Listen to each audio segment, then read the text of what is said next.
Hey, John. Fine. Yes. You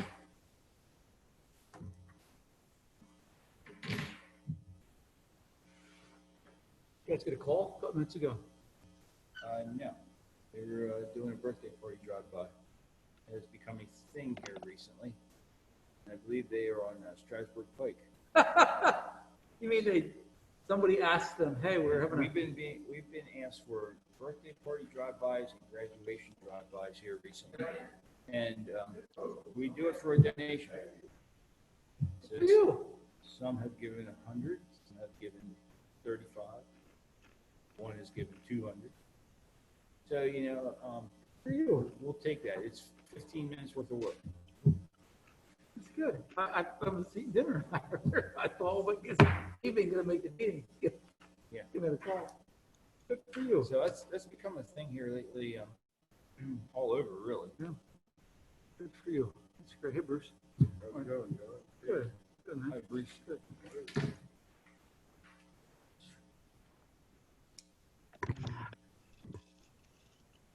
For now, we're using these, Dave, just so you know. But haven't been. We just started it this past week. Okay. Township meetings. It's much clearer. They'll all hear you. So nice. Thank you. There's Gerald and there's Chris, Steve. Who else is underneath there? Business there. Melanie.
Lower.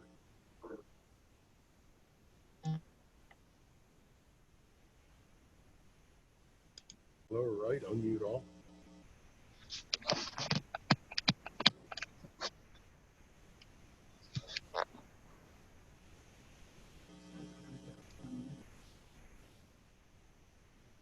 Yeah, they must mute themselves.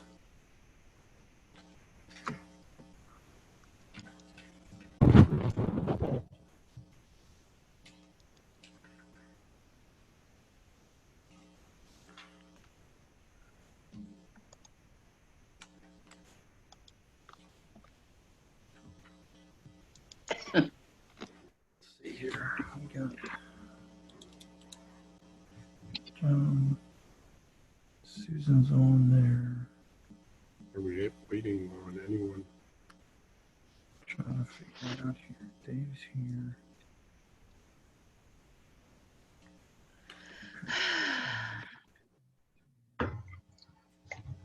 Emily's on. Chris is on. Gerald's on. That's Daddy. Look, I'll show you. Melanie. Steve. Yeah, we need somebody from Burnham. Don Boyer was supposed to be. Don Boyer's supposed to be on there? Susan, yeah. Oh, he's out here. Watch.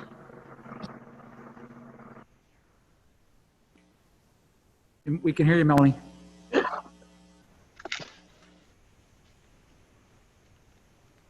Paul Fisher. There's Paul. Okay, it wasn't. He had indicated he wasn't going to be here, but apparently he is. Maybe he and Don decided to Maybe they swap it out. flip-flopped or something. Okay, They're not on a call or anything, right? I didn't hear anything. I didn't hear anything. Do we have Don Boyer? No. No, looks like we're gonna have Paul instead. Which works.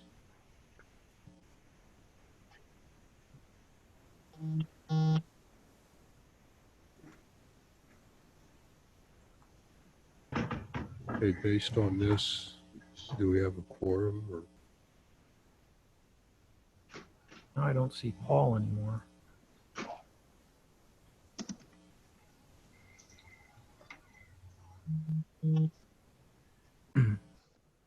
Is anybody from Bird in Hand on?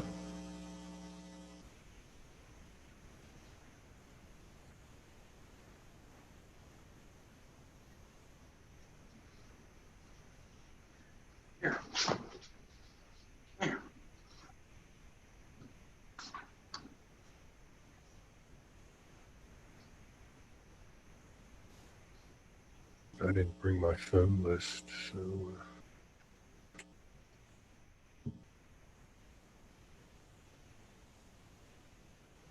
I'll call Donnie Hutch. Okay, thank you. Hey, you, Chris? Yeah, okay. Yeah, I'll call Donnie. That'd be great. It's that Paul? I would assume that was Paul Fisher. I mean, the only way it can show up as that person is if that person has said, I'm the logged on individual. I mean, that's someone else is trying to log in through him or something. Right.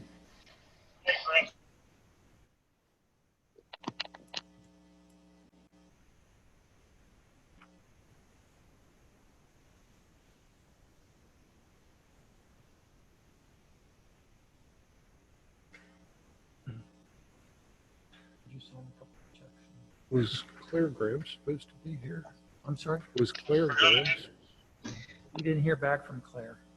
All right, Donnie was out mowing and forgot about it. He'll be on in about a minute. Thank you. Did you guys hear that? Yep, thank you, Yes. Chris.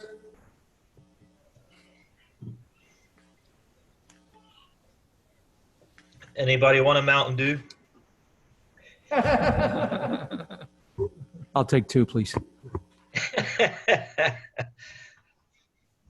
Throw it in with a martini. I'll take one. Oh, I'll take one of those. Actually, I saw the governor did give the official that all bars can serve takeout up to a gallon, just so you know. Yeah, even mixed drinks. How about anybody want a medallion? We got, what you're saying is There you go. we can buy them by the pitcher. Yeah. Yeah, that helps a lot if they're closed.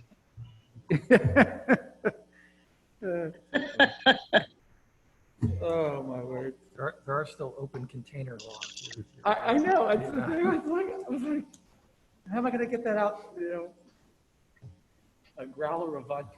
I don't know. It makes sense to me. That could be, I think the next day could be devastating. Hey, if you want to come over for a meeting, you can come over here. I got wine. Dinner at your house. Yeah, I'll sponsor a meeting over here. So when he signs on, that's it. Then we have enough.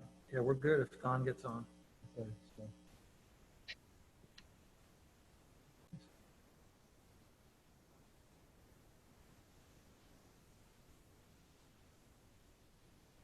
The new Paul Fisher. He's You know, not, it's he's not odd on at because this he point. popped on. Yeah, he popped on and then it was gone. and then he popped on again, so I don't know if he's trying to get on with his phone and he's in a place that's sketchy or something. I don't know.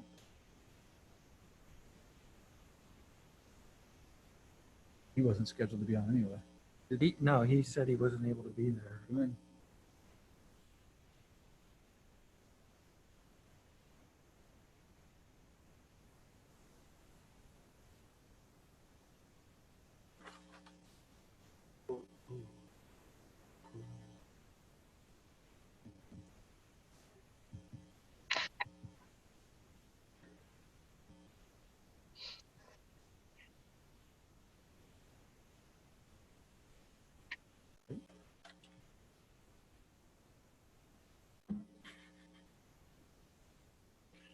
even know. Can't read it. I don't have my glasses on, but that's not a township, is it? I think it's a couple.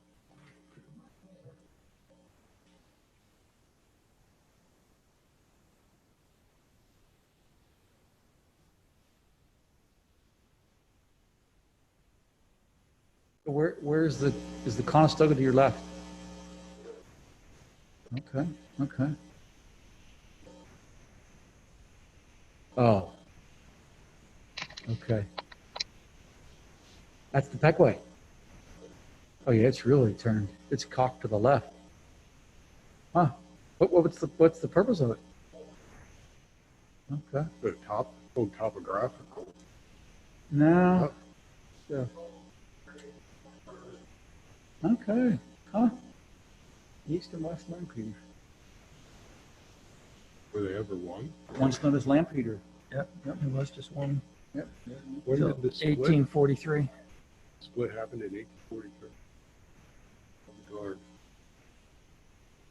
Huh. Long before my time. Feud between the Laps and Thomases. Laps look east, Thomases look west. I don't know.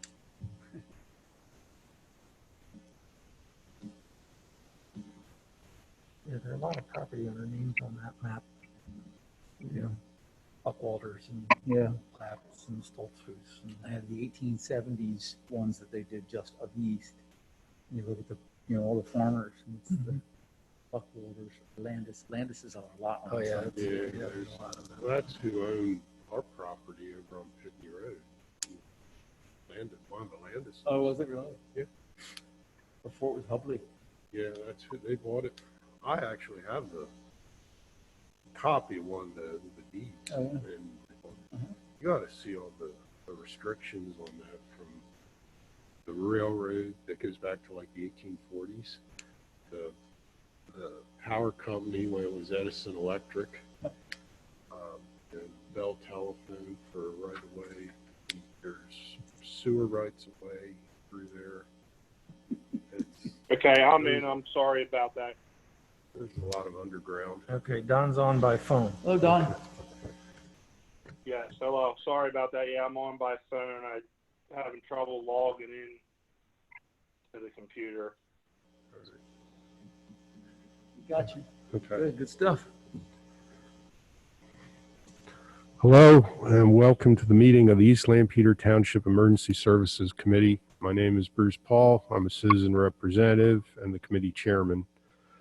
I want to inform all participants of the meeting that this meeting is being recorded due to the COVID-19 virus. This meeting is being conducted virtually via utilizing Zoom, which is a cloud-based platform for remote video and audio conferencing. Township building is not open for this meeting so that all participants can observe and maintain social distancing. The Zoom application is free to the public. The general public is therefore able to join the meeting by connection through the internet or by calling in by phone.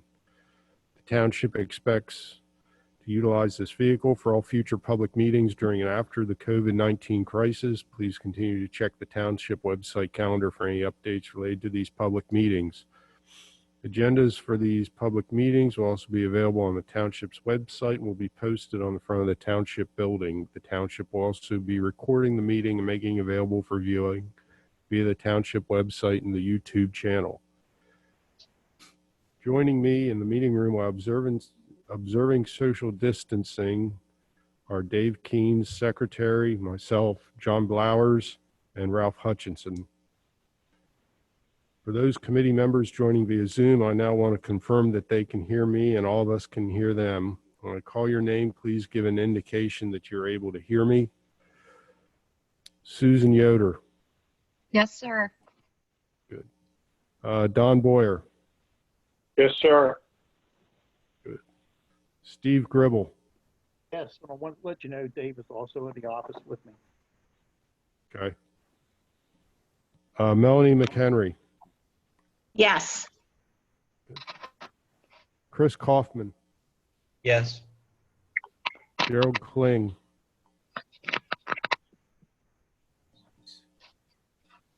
Gerald, you're muted, Gerald.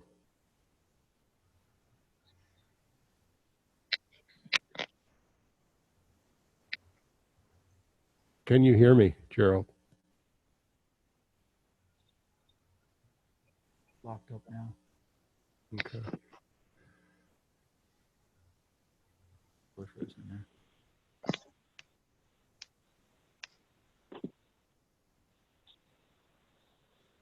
You have to try him again, and he's frozen. Gerald, can you? Gerald, unmute press your yourself? space bar.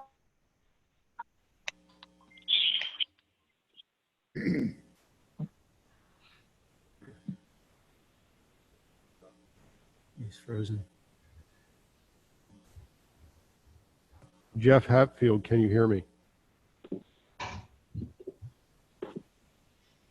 Yes, I can. Okay. It's everybody. There you go. Oh, there's Gerald. Okay, Gerald, Ralph, you can hear me? Yes, I can hear, but can you guys hear me? Yes, Yes. yes, we got you. Okay, thank Very you. good. Did Steve Gribble say Dave Gribble's with him? Dave Gribble was in the room with Steve. In the office with him, yep. Okay, I will chalk him up as.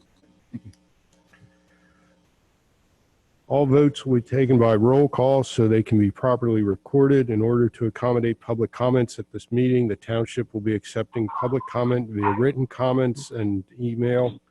Instructions regarding on the submission of public comments can be found on the township website. I may also allow public comment using using the Zoom connection if conditions will allow it. Please note that any comments received which are deemed inappropriate will not be read. We will now proceed with the meeting agenda. Call to order the meeting of the East Lampeter Township Emergency Services Committee. Date is Thursday, May 21st, 2020. First item on the agenda, do I have an approval of the minutes from the April 16th special meeting? Do I hear a motion? Make a motion. That was Chris. Do I hear a second? I'll second that. All those in favor?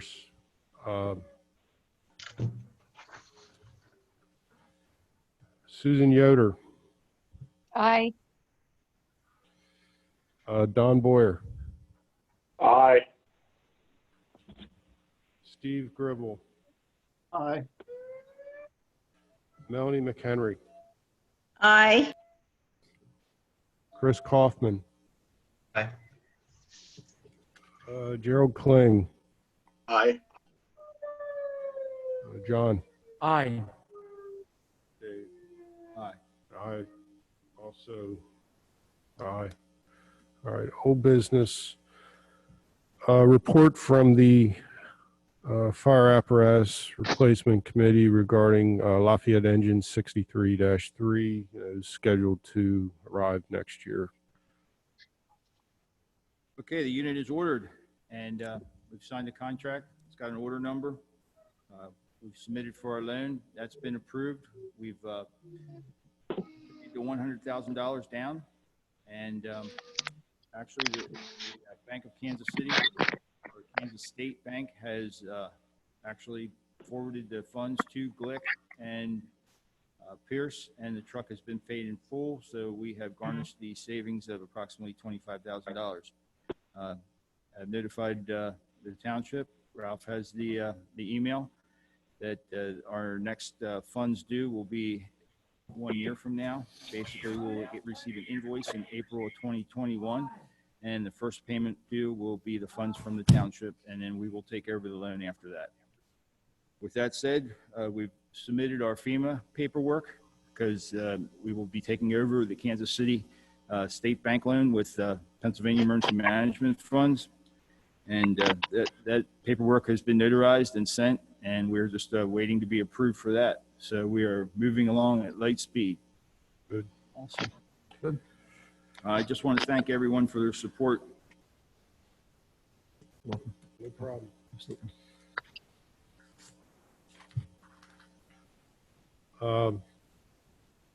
Next item on the agenda is the 2019 financial statement. I couldn't get mine to print out ledger style. I had problems reading the darn thing. Are there any questions or concerns or comments regarding anything they see on the statements?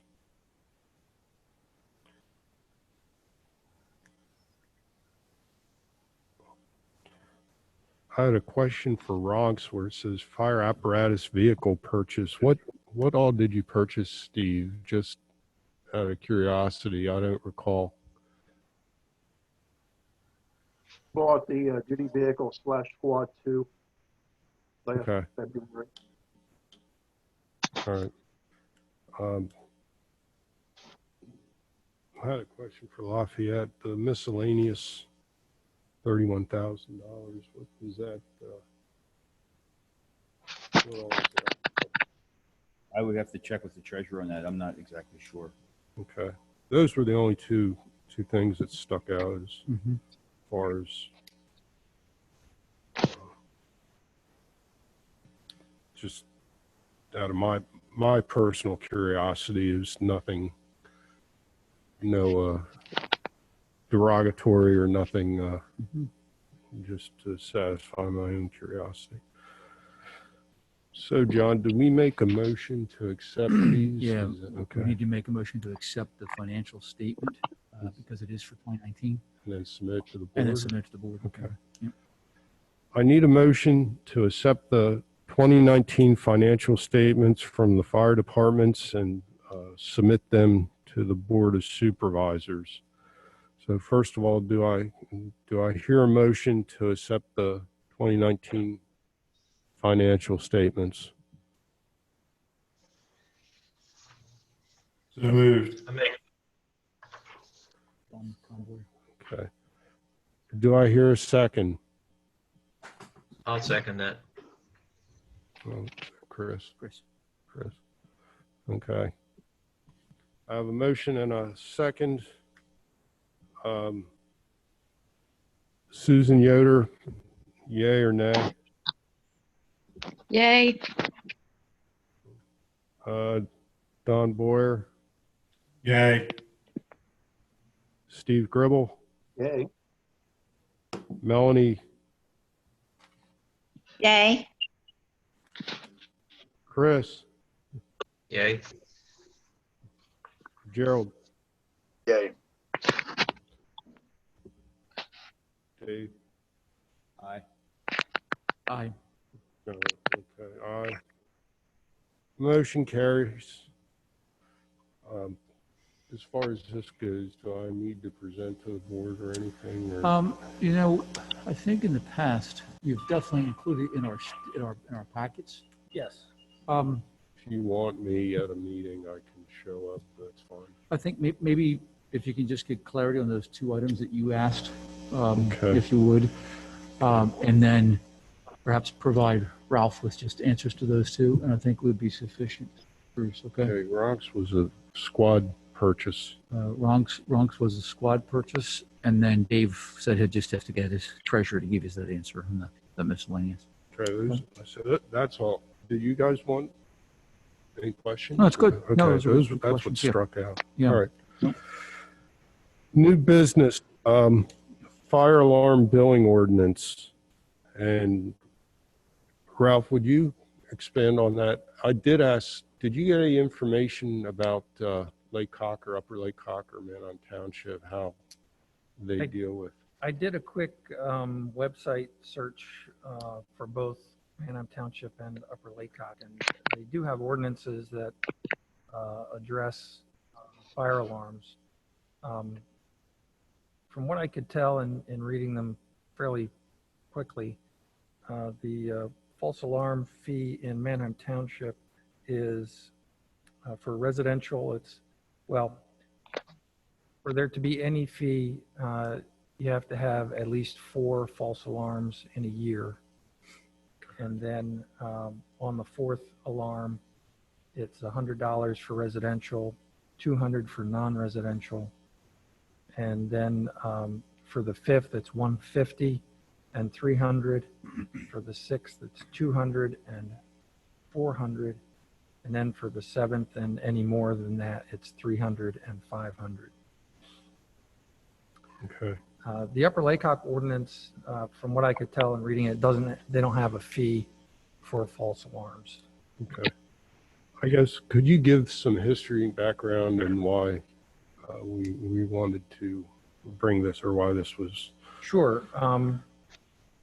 Actually, Dave, I think, had been talking with Corey Meyer, chairman of the Board of Supervisors, about the excessive number of false alarms coming out of one particular location, the Econo Lodge, and asked me to do a bit of research, and found that they haven't paid their false alarm fee since like 2017. So it's accumulated to fees of in the $20,000 range that are outstanding from that particular location.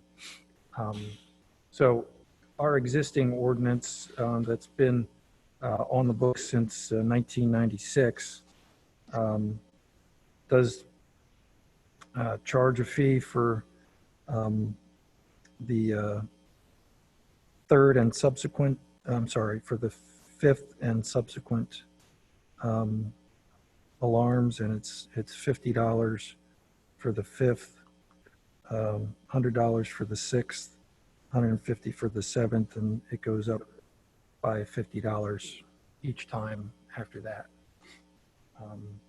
So I did ask our staff to do some additional research on other false alarm billings that are outstanding. I'm waiting to get that information back as to see how big of a problem we have, or if it's primarily just this one location, or if we've got multiple locations that are excessively due.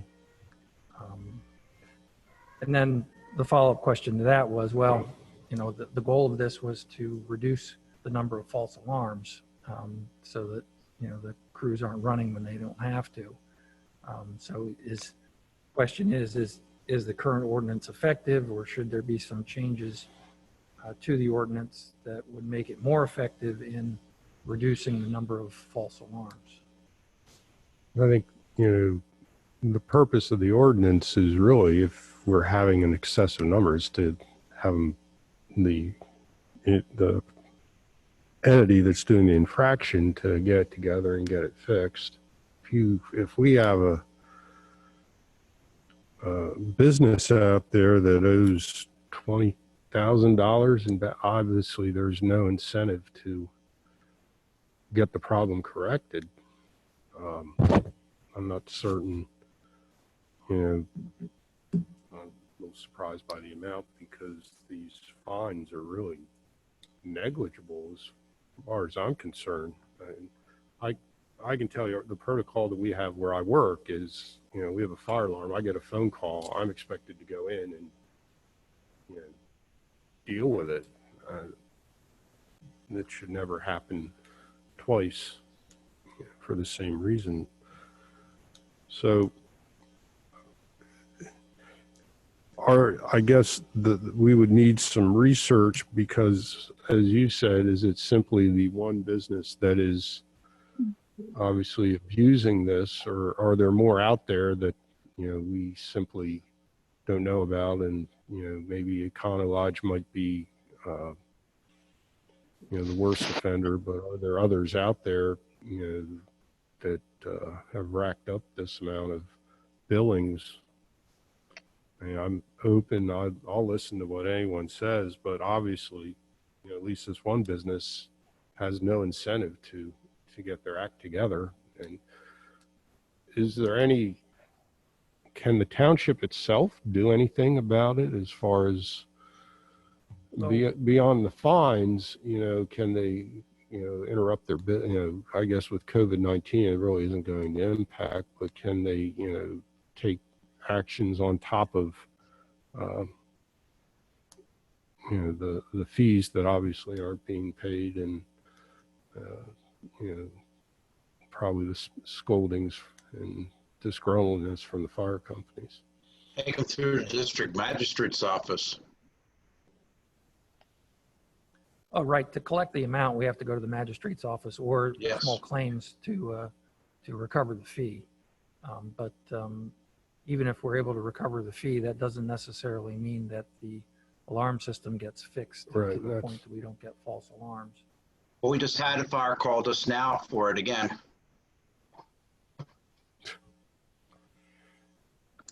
Oh, gosh.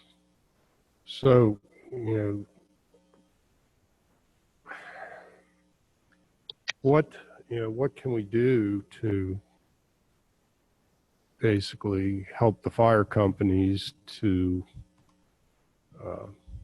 avoid having to go to excessive false alarms from, we know of at least one location, you know, possibly more. I'm sure that everyone in their own area, Bronx, Burdenham, Whitmer, probably has, you know, one that stands out in their minds that we're getting false alarms from, maybe not excessive, but more than what you feel. What can we do as a committee and as a township to try to, get these businesses in line and, if you're going to have a piece of equipment, you certainly ought to maintain it. I don't know exactly what, I wouldn't even venture to guess what's up at Econolodge, but how can, isn't If I there? could comment on that? Hey, Hutch. I've had discussion with the ownership at the Econo Lodge, and so is Tara and the township. I mean, they have a working alarm system. Yes, that building was probably built in the 60s, I'm going to guess, maybe early 70s. So the age of that alarm is old, but it is working, and it works fine. Now, the clientele, that is an issue of the place, the clientele. I mean, there is no smoking, but they smoke anyway. And sometimes it's not cigarettes. The secondary issue is the age of the building. And we are sent there a lot of the times for an alarm that's set off from steam from the shower. So I've made a recommendation to the management there that they replace all the bathroom fans in their rooms. That's that's funding they have to put out, and I don't believe they have it. So that has not been done to this date. Last year, the total year, we ran 27 alarms there. So far this year, we've run 27 alarms there. Oof. So, And one tonight. I know that the COVID isn't helping anything because I think the rent there is just a little over $50 a night, and people who have been put out, the place is full. Yeah, and they have longtime residents there. It's a mixture of clientele and building age, in my opinion. And they would have to pay out a pretty penny. I mean, the alarm system is working. I've asked them to have it analyzed and, to have a recommendation made. Do we need some kind of a different system in there? Once again, it's a working system. So it is one of those facilities that has become a long-term residential facility. Yes, Is this the north side or the south side? North. north. North side. Yeah, there used to be two Econo Lodges, but now there's just Econo one. Lodge North, Econo Lodge South. Yeah. So we're talking about the one on the north side there. Yeah. Permitted Got a comment. to be a hotel? They're long-term. If this is a township, is it a township ordinance, correct? The alarm ordinance?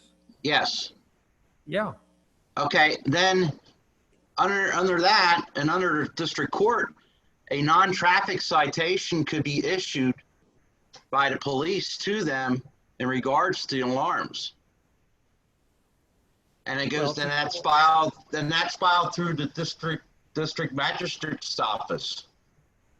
There's townships that there are ordinances that a non-traffic citation can be filled out by the police or even the township. and, you know, they got to pay a fine. If not, then it turns into a warrant.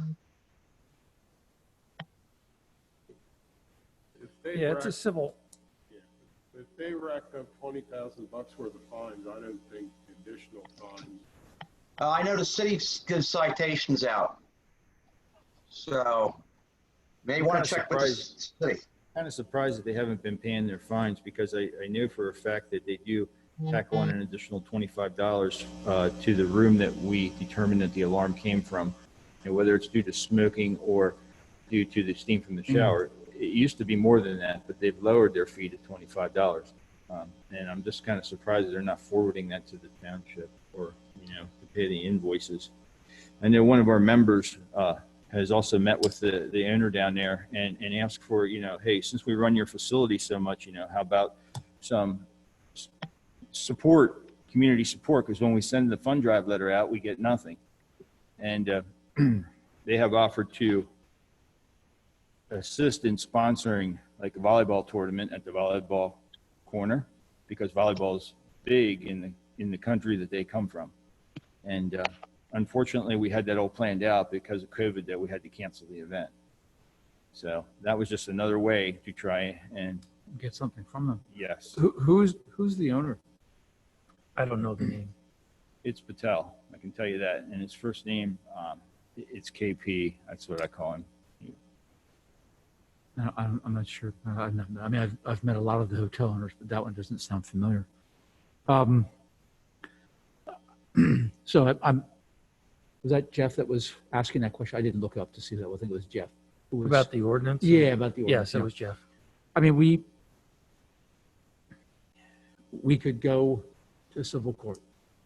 Yes, to get the fine, yes. To get the fine. That's not going to solve, it may slap their hands hard enough that they do something about it, but Dave, you've got a working relationship with them, it sounds like. Only because of the frequency that we visit the place. Yeah, I mean, at this point, you're visiting once a week, twice a week, actually, at 27. Yes, sometimes twice a day. You're visiting them twice a day. So, you know, is there, we've had conversations with them, townships had conversations with them. Yeah, you know, we can certainly go after collecting the fee and the fine. I guess from my perspective, especially with that much, you know, is that just money that takes away from them solving the problem Yeah. in their facility? So, you know, if we could maybe negotiate with them to try to do something to work the problem out, that might be an approach. You know, in terms of what else could we do, not necessarily for this property owner, but for anybody that becomes a chronic excessive false alarm location, it's tough. You know, I suppose we could say, well, we won't issue any more permits to your property until you fix things. Don't you need But a permit to have a fire alarm system that calls into a central station for a monitoring? I thought you needed a permit. If you were a business and you had a fire alarm system that was monitored, did you need a permit? we don't issue permits for them, but you know, we do have this alarm ordinance that addresses the false alarms. I would have to say, I like Ralph's thought process, and that is, don't expend the energy and the resources, try to get them to pay this, encourage them, somehow find a way to get them to respond to taking those resources and try to fix this issue. My concern is just across the street, if you recall, the Knights Inn. That became a residential, basically it became an apartment complex, and that's what this has become that you're describing. And you know, you fight them and you shut them down, and get them to the point where they have to shut down, and we're just creating, you know, more problems somewhere else in the community.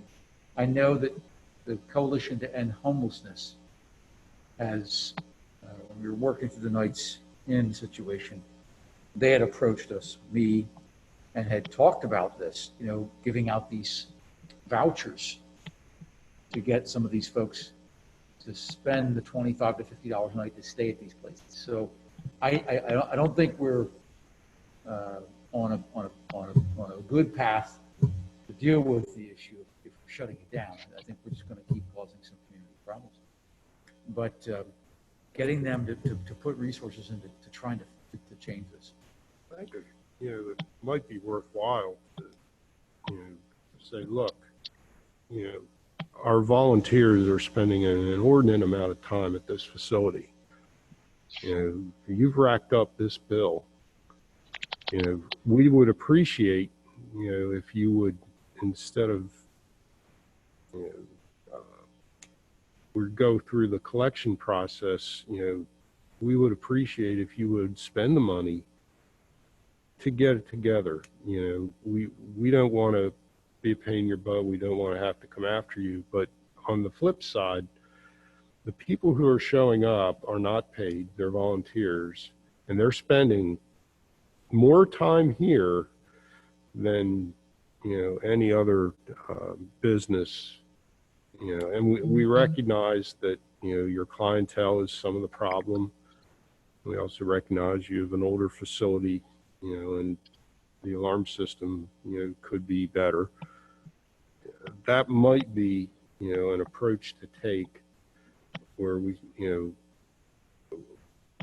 can go at this one of two ways. We can be a help to you to try and get this solved, or we can come in. We prefer to be on good relations with our businesses, but something has to be done.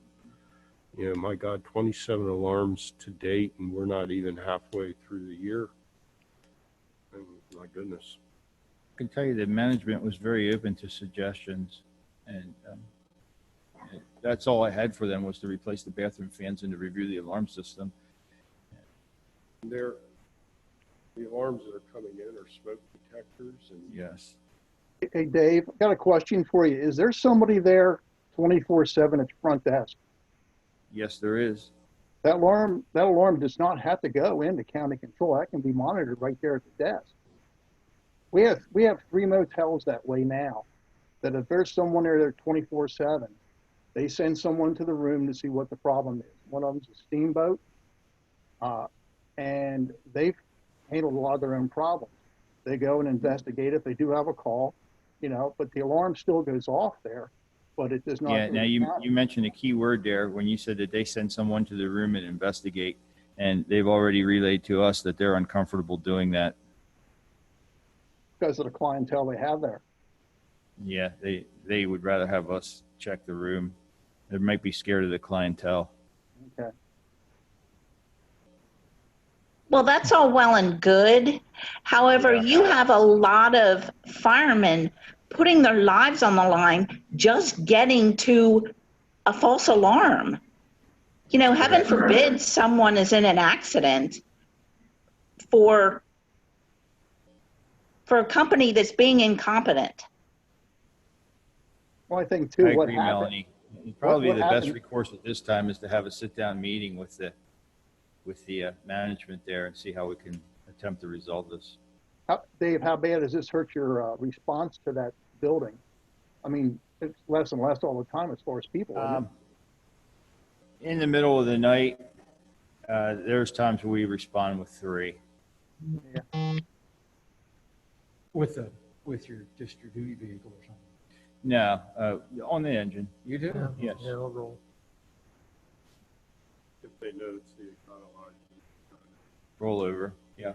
It's the cry So wolf theory. they're also hurting themselves if they actually have a real event where they need, they do need. It'll be a delayed response, yes. That might be something to bring up too, We're getting our people see that it's for you guys. What happens when it's the real thing? Opening up a liability for themselves. They really are. What if we tried to sit down with this KP? Maybe you guys, township member of the board or something and just outline this for them and bring up what Steve Gribble's suggesting is the solution here would be that, you know, we don't respond to everyone. You or your front desk people calls. Can we actually say we will not respond? That's the challenge. I mean, I think, you know, in the case, part of the ordinance talks about false police alarms as well, and the system in that aspect of the ordinance, you get to a point where the police say, we're not coming anymore. But with a fire event, I don't know that I don't know that you want to have a policy where we stop running on a fire call. I don't think that's a good idea. I wasn't aware that the fines were not being paid until this evening. Oh, You know, really? yeah. Okay. So I think this definitely deserves a sit down to see how we can mitigate this. Okay. I'm willing to do that with you if that's Sure. necessary. Okay. And Tara also, because she's well versed in what's going on there. Okay. We have to try to keep it to under 10 people Absolutely. and somewhere that we can all spread out. It'd be you, me, Tara, Dave, and maybe KP, Mr. Patel. Maybe that's sufficient. Sure. We'll try and set it up. Okay. All right. I would still like to have your staff do some research if there are any other, this seems to be probably the worst case, but just for our own peace of mind, that are there any other offenders out there that maybe talk to? Yeah, that's in process. Okay. We're gathering that information. Yeah. Good. Okay. I know we were on that list probably 2 years ago when the fire had burned up. The second offender would have been the family resort. They were old. Oh, yeah. Closed down. They had Flex Steel was on it. Yeah, they were more active there. They were frustrated. I knew their plant manager. He was frustrated because they were actually calling companies out to fix it. And Tanger's pretty frequent, but I guess in the end, the main thing is are the invoices being paid. Yeah. okay, so for the next meeting, we should have the heavy hitters on. Yep. False alarms. Yep, Okay, we'll have that. so at this point in time, I don't think that tinkering with the ordinance is is warranted. If anyone disagrees, if anyone, Steve, Chris, Don, Gerald, Susan, Melanie, if you feel different, please speak up. Well, I think, when you look at this whole thing, back when the ordinance was done, we're talking quite some time ago when these fees came up. Now, if someone's a reputable business or a homeowner, they're going to get this thing fixed. We had it at Rockvale last year, and they got fined, or I think they got fined multiple times. They took care of the problem, and if you hit them in the pocketbook, and you hate to do that because you want them to donate to you, but it does. And most of these calls that we had at Rockvale were during the daytime, so it's taking people away from work also. That if you just look at it a little bit here, that maybe it is time to have a residential versus a business fee. That if you have a business, maybe I'm not saying that they can afford it anymore, but at least if you hit them in the pocketbook a couple times, you usually get somebody's attention. I agree. And when I worked out of Leola, we were always conscientious of the impact that Upper Laycock would have on, could we get in charge for this or not? So, I said, I think we ought to find out before we tinker. We ought to find out and get the data in and see if there are, companies that are an extreme nuisance, and then go from there. If we find that there are more like the Econolodge, then I'm perfectly fine with revisiting this and updating it, and, Great. proposing to change it to the board. I'm okay with that. Yeah. I do agree, I agree with you, Steve, that, you start, eating $300, $400 fines, believe me, it will raise eyebrows within any reputable company that, there's an issue we ought to be fixing. Hush, can you tell me if the police department has had any input as far as do they think the fine should go up? I haven't talked to Chief directly about it, but I will do that to see if he feels like on his side that there would be benefit in increasing the fee. Because when you look at this whole ordinance, it is for both, correct? It is. And if they have the same issues or problems at some places, I think it's, we've both got to look at it to make sure, not that we're going to make money off this thing, but at least get someone's attention to get it to slow down or stop. Mm-hmm. Yeah, the original offender that motivated the ordinance back at the beginning was the old Holiday Inn on Greenfield Road.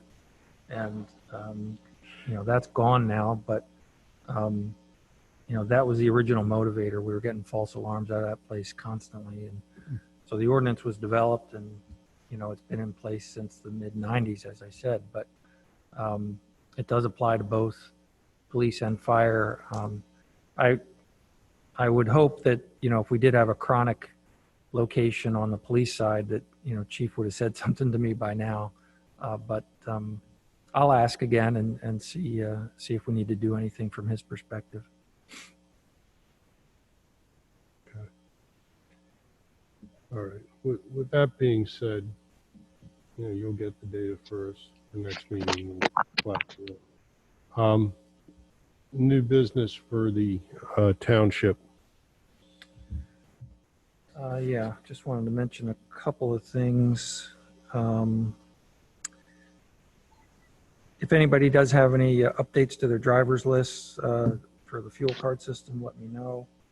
I did get receipts from Lafayette, but if any of the rest of you have receipts, if we could get those in here, that would be helpful. There hasn't been a lot in terms of road work projects from PennDOT or the township because of the COVID situation. That's going to start picking up now. So the only one that I have additional information on at this point in time is the bridge over the Peckway at South Bronx Road, and that's supposed to be under construction next year. So sometime in the spring of next year, we expect that to start.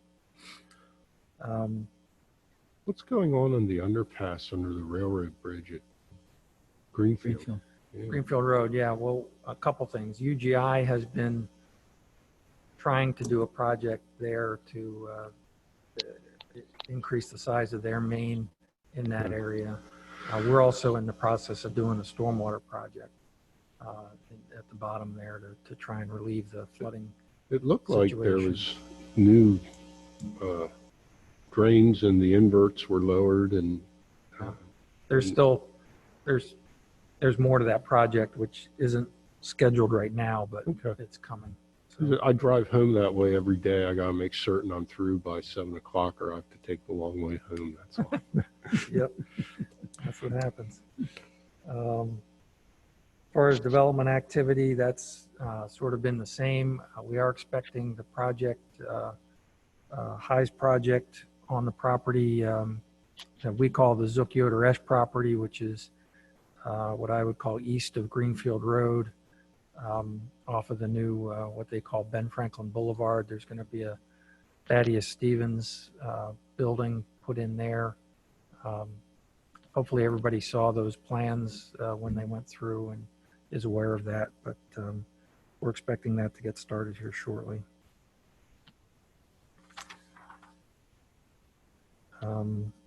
MS4 reporting, we're still working on our MS4 program, so if anybody has any reports related to stormwater issues, they're always helpful to us. We appreciate that.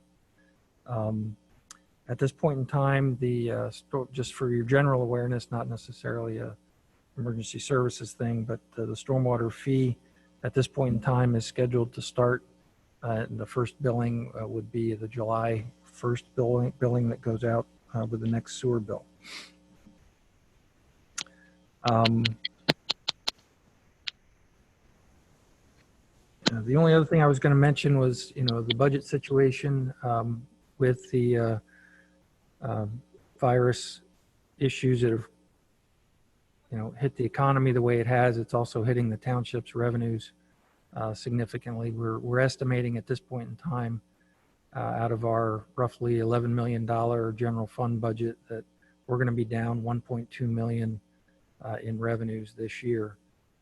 So we have taken steps to reduce expenditures by about $960,000. But we're still going to continue to monitor those revenue sources and see if our estimates are close to accurate or not. And if we need to make additional adjustments, we're going to be looking for those adjustments. It does occur to me that, these things are going to hurt, the fire company's revenue sources as well. A lot of you guys have been, doing the kinds of mass gathering events that, the COVID rules say you're not supposed to be doing. So I know Bird in Hand was doing or is doing a drive-through arrangement with their dinner that's coming up. So, that's one solution. But I don't know whether or not, that'll produce the same sort of revenue that the sit-down events have generated in the past. So, we may need to get a little more creative and think about other ways to generate revenues for the fire companies as well. The only, I know this hasn't been something that everybody wanted to jump on right away, but there was a vote that now allows small games of chance in East Lampeter. So, if there's something like that you guys wanted to pursue that would fit to generate some revenue, that might be worth considering. I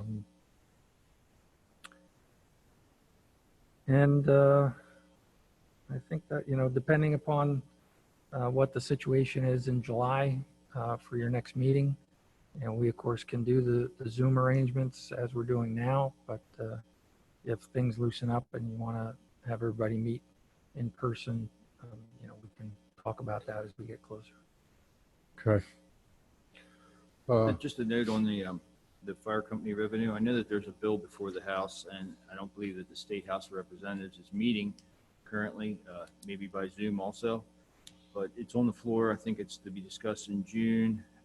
It is basically the allotment that comes out annually from the state. It's the state grant that anybody who applied for that in 2019 would automatically have that amount forwarded to them as a supplement for the missed fundraising that took place so far. Now that's on the floor. It has to be voted on It's on the floor of the House, at the state level. Yes. so it has to go to the Senate. If they can agree, the governor has to sign it. Wow, okay. I don't have the House bill in front of me right now, but if you Google it, it'll pop up. That would be a good thing for everyone to watch. So basically a paycheck protection type program for the volunteer associations coming out of the state. Okay. Good. Bronx, any? Bruce, can I just add a couple things for township? Oh, yeah, Thanks. sure. Appreciate it. Yeah. If I can, folks, let me just communicate just a couple things. I appreciate you, Ralph, talking about the budget impact. I was going to mention that myself. As I look down through the 2019 end of year, the fiscal, if we take the entire ESC, the taxpayers, both state and local, and we all pay our state and local, we're looking at, just shy of $1 million that the taxpayers have put into volunteer fire services for East Lampeter Township. And that's a significant investment by the community. It is a bargain, in all honesty, for the activity and the commitment and the resources that this group of folks throws at emergency services. So I thank you on behalf of all the taxpayers. And I, we just encourage you to, communicate throughout your memberships, just that amount of money that comes from the taxpayers. I think it's a great return on investment for the community. At the same time, it's important that all volunteers, young and old, new and senior, just to recognize the investment that the taxpayers make. The activity on Lincoln Highway, I drive that daily, and the weekends I make it a point to almost take some time to just drive around and just 340 Lincoln Highway just to kind of see what's happening in our community. And the activity has been, as you all know, for about 5 weeks, minimal. This past week, I was pretty surprised. Really felt like it was significantly higher. So just recognizing emergency services that we may be seeing an uptick in activity, which means an uptick in perhaps emergencies. And then one other item, Ralph, you mentioned small games of chance. Does that allow for any kind of a lottery? No. Does not. You can't call it a lottery anyway, because the state has that market cornered. But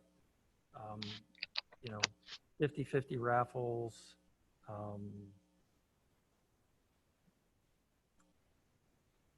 bingo.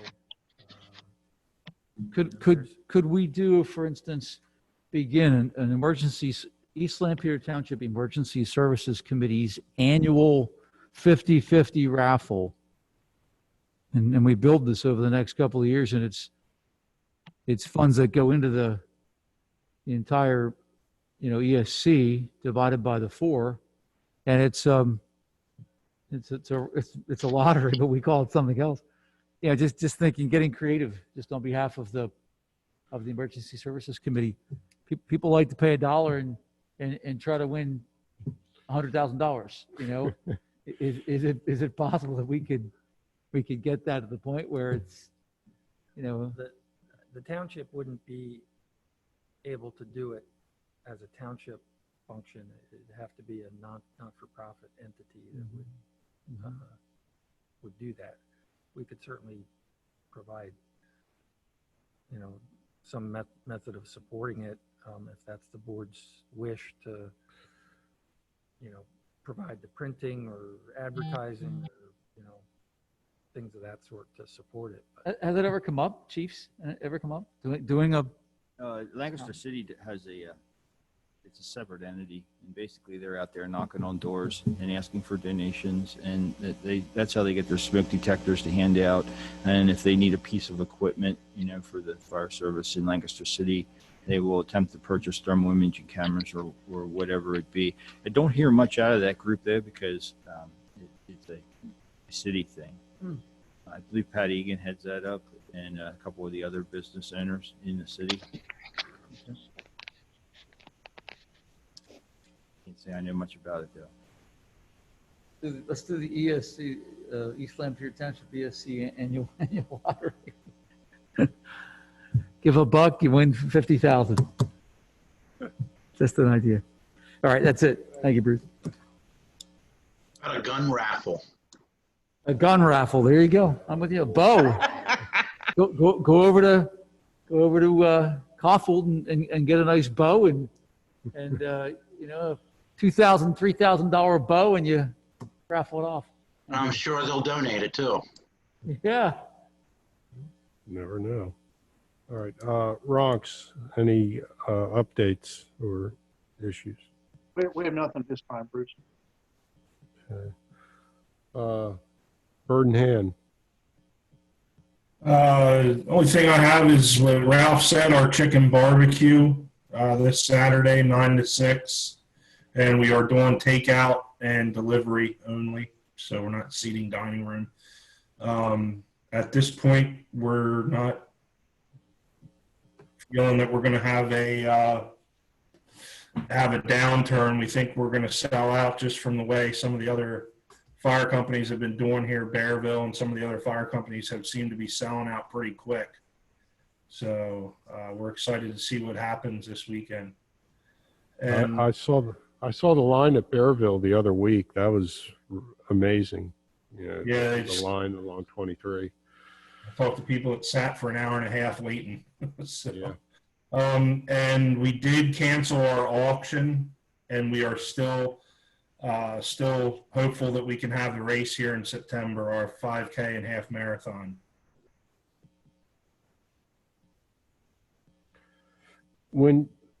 Can you, and I wouldn't really want your numbers that would show up in your financials, but could you, for the next meeting, provide, I guess, the change between last year's chicken barbecue and this year, just the percentage up or percentage down of your take home, or just, give us a better feel, I think, for maybe, if this virus is here or going to be here a while and the restrictions aren't lasting, maybe it would give us a good indication of how future fundraisers while this pandemic is going on might go.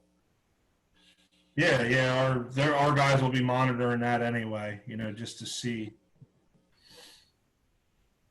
Okay. It's just a gauge as to what future events might be looking like. That's all. And like I said, no, monetary amounts, I'm not sweating that out. I think just a feel for what we're going to be looking at. All right. Whitmer. We have nothing. Okay. Lafayette. I have a question for Whitmer. Hey, Chris, Yeah. since you missed out on your ox roast here in the spring, how much do you think you lost by not having that? $25,000. $25,000. Okay, that's my question. As far as Lafayette goes, chicken barbecue discussion, when, if, that's our discussion right now. It's up in the air. Normally, we make about $4,000. Most of that profit is made on the dinners. If we do a chicken barbecue, it's going to be a drive-through, such as Bird and Hand is doing, so our profits would be much less. Our annual fund drive, we are formulating the final revision of that, and that'll be going out to the community. And yes, we're doing it a little differently this year with sending 3 different notices, whether you were a past contributor, a non-contributor, a business. Okay, there'll be 3 different packets that are sent out to each one of those. Each one carries a COVID message with it that we realize that the economy is hurting and stuff, but we are here for you also. And we are 100% volunteer and supported by the community majority. We're kicking around a couple other ideas at the station as far as fundraising. I know that the Mountville Fire Company had a pretty, they usually do a carnival, and they couldn't do their carnival this year. So what they did was they lined up food trucks in the park, and there was a drive-through, and of course the firefighters back and forth delivering and taking the money exchange. And that was what they did for a weekend. I can tell you that West Enfield Fire, I guess one of the local restaurants had cooked off a pig or 2, and they had pork barbecue. And from what I'm understanding, they sold out in less than 15 minutes. They've had 2 of those events so far. So, I mean, we're brainstorming and seeing where we're going to go now that things start to open up. We know that we won't return to what we had before. I mean, hall rentals, I mean, that was about a $3,000 a month a profit for us here recently. And, there's nothing right now coming out of that. And what does a hall rental look like in the future? I mean, if you rent out in the September timeframe, now that you have to also hire a cleaning company to come in afterwards, do we want to take on that risk? Right now, the answer is no, but it's up for discussion where we're going to go. What do we see happening? That's all I have. All right. EMC. Yes, just a couple things. I sent out a report. Everybody received my monthly report. I think May, you got the report for April. I see Don shaking. Yeah, thank you. So we're continuing to monitor the situation of COVID-19.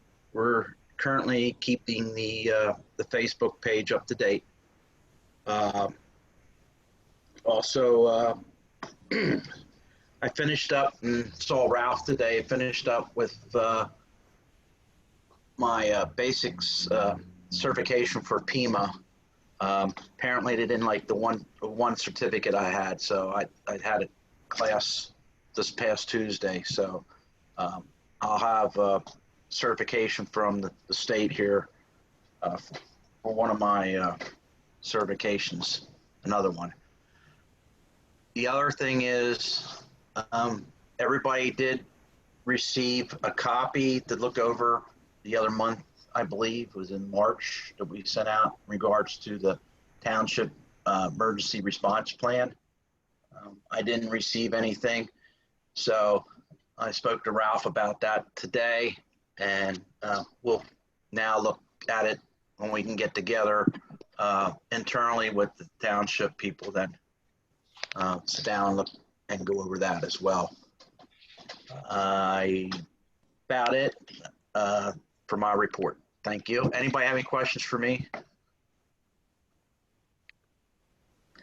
And by the way, Ralph, you can, for the budget, you can save my salary then to help the township then. All right, we'll cut it in half. Yeah, we're only gonna make you take half, Jeff. Okay. I want you to keep half of it. Just like Donald Trump does, right? He There you go, buddy. gives us out. He keep the salary. All No, right. I enjoy it. I enjoy it, and I hope everything's been going all right. And I appreciate the fire companies when I show up on some of the calls to help them out and that stuff. I hope that's helping you guys too. I hope you guys are appreciating it when we show up in that, Brett or I. So we're there to help you. All right, thank you. Any citizen members? Any comments? Melanie, No? Susan? Not for me. I have one more for new business. Dave has one more new business from Lafayette. I have one for new business. This is a carryover from our January meeting. We did not discuss it at our last meeting because that was a special meeting that had to do with the fire engine purchase.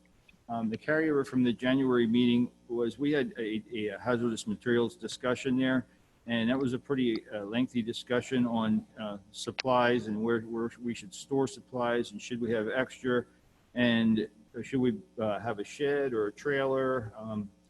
How do we handle when we go outside the township and that kind of thing? The four chiefs were to meet, and we did have a meeting sometime late in February, if I recall. Hopefully Chris and Donnie, you guys remember that meeting. And at that meeting, we decided that, currently the East Lampeter Township reimburses the four fire companies for the stay dry material. We do carry a lot more for that than stay dry. We carry what they call absorbent socks. We carry pig mats, which is like a mat that you put down to absorb hazardous materials. Some of us carry booms that we put into the creeks. A lot of the time when we run and hazmat comes along with us, they will replenish those supplies before they leave, and then they get reimbursed through their own means. But on a normal day-to-day operation where we do not call the hazmat, the four fire chiefs were asking that the township, since we're implementing the MS4 standards with the stormwater funding fees, if there would be funds available to support the fire companies in payment for all the supplies that we would carry, which is the pig mats, in addition to the stay dry, the tube socks, and whatever other hazardous materials containment supplies that we would use. And we were thinking that this may be able to be funded by the Stormwater Management Fund since it is associated with that. And then our discussion led us to, well, what happens if we use these outside of the township? Because, Lafayette runs Lancaster Township, and yeah, we use the same stay dry that we use in East Lampeter Township, but East Lampeter Township pays for it.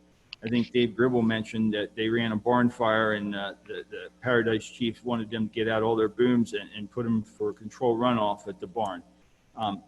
That shouldn't really be our fight for reimbursement. We thought that should be between the townships, whether the township bills the other township for, hey, these are the supplies that were used on an incident that occurred in your area.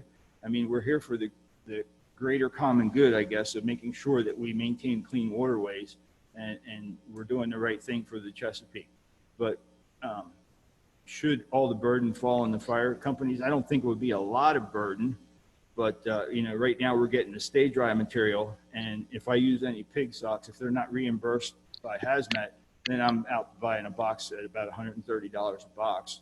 For pig socks or pig mats are probably about $150 a box. And we don't keep a ton of this material on hand, but we do have a supply to mitigate an incident should it occur. If Dave's still there, if he wants to comment any on that or any of the other chiefs, please.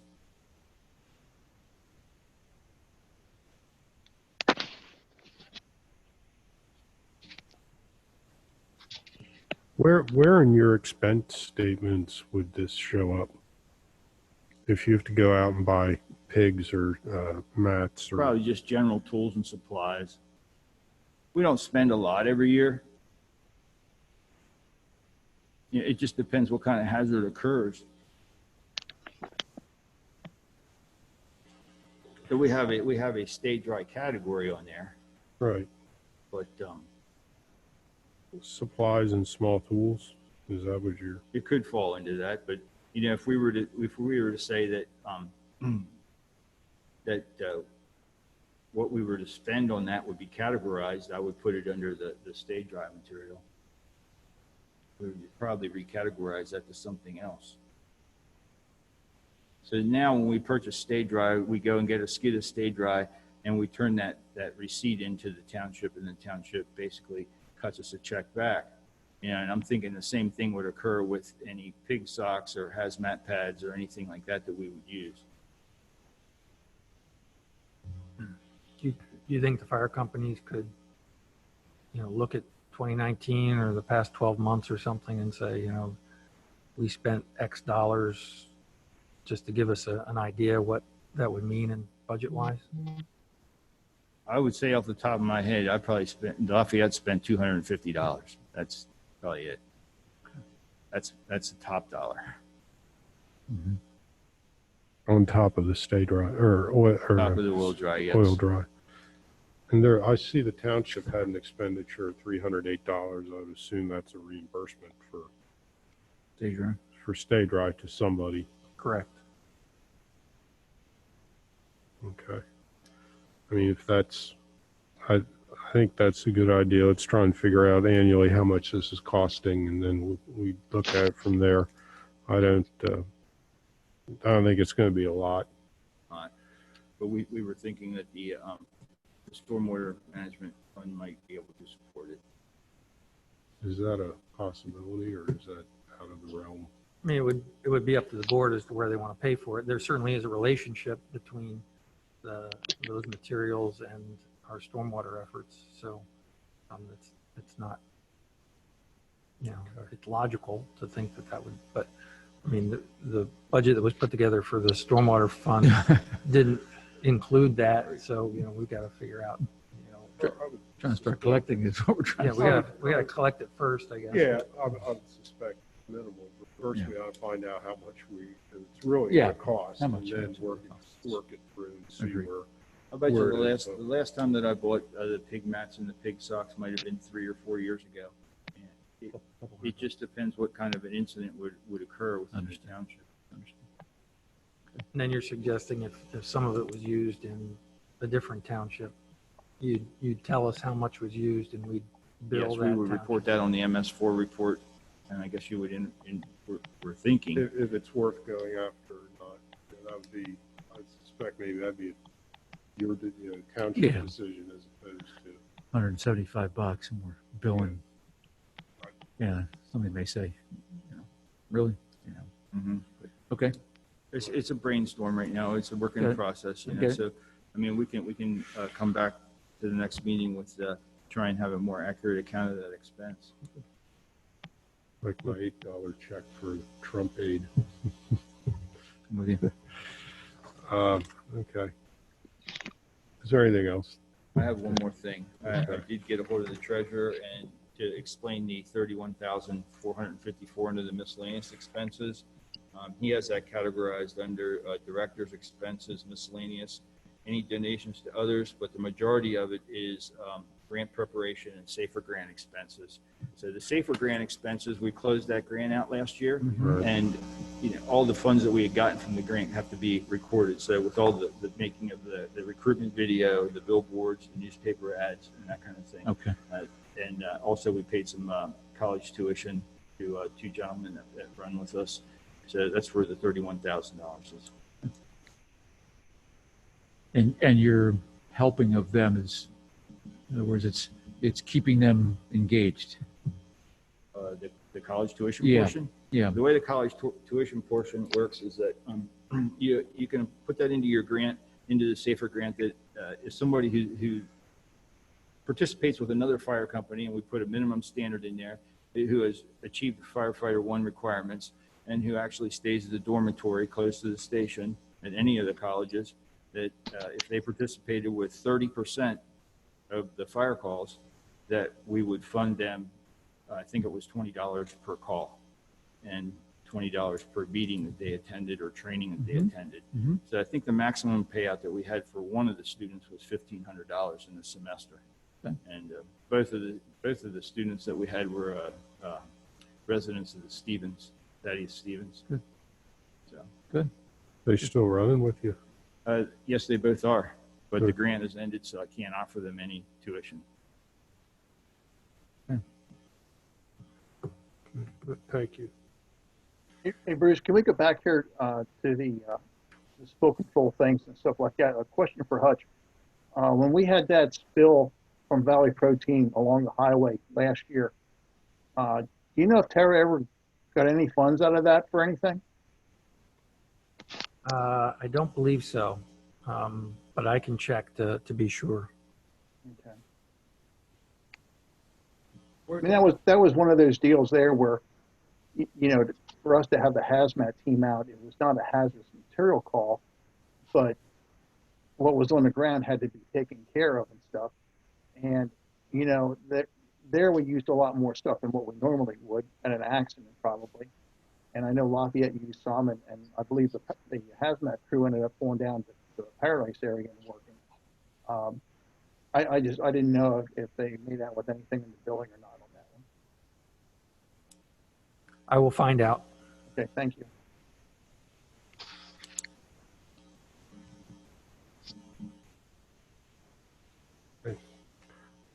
Is there anything else, Gerald, Dave, Don, Chris, Thank you. Melanie, Susan, Dave? No. Nope. John, Hutch? Nope. That's it. With that said, do I hear a motion to adjourn? So moved. Hear a motion. Do I hear a second? I'll second it. Okay. Susan, yay or nay? Yay. Don, Yay. Steve, Okay. Melanie, Yay. Chris, Aye. Oh, Smarty pants, break that one. Gerald, Dave, Aye. John, Yay. yay. Okay. Thank you. We gotta Take go care, finish everybody. Stay mowing. safe. Wash your hands. There you go. Right. Thank you.